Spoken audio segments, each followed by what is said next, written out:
ဘုရားရဲ့အလိုတော်ကိုဆောင်တဲ့အခါမှာမလွယ်ပါဘူးမလွယ်ဘူးရှေးဘုရားသခင်ကိုယုံကြည်တဲ့သူတွေပရောဖက်တွေအလိုတော်ဆောင်တဲ့အခါတကယ်ကိုမလွယ်ပါဘူးနာကျင်မှုတွေကက်ခဲကြမ်းတမ်းမှုတွေကြုံရပါတယ်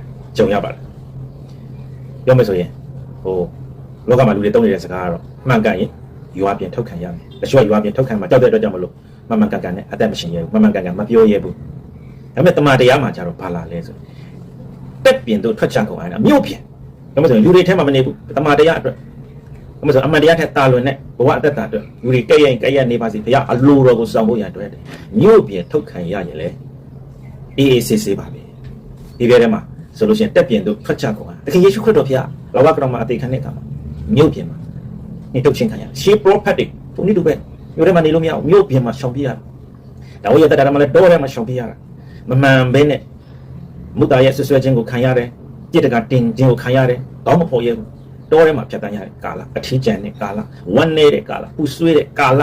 ရင်ဆိုင်ရတယ်ဒါကဘုရားရဲ့အလိုတော်ကိုစောင့်နေတူလဲကြုံတွေ့ရမှာဖြစ်ပါတယ်တို့ရဲ့သခင်ခရစ်တော်ကယ်တင်ရှင်ဖြစ်တဲ့ခရစ်တော်ကိုယ်တိုင်ဒီအရာကိုကြုံတွေ့ရတယ်လူတွေရဲ့ကဲ့ရဲ့ခြင်းခံရတယ်ရှေးဦးတမန်တော်လည်းကြုံတွေ့ရတယ်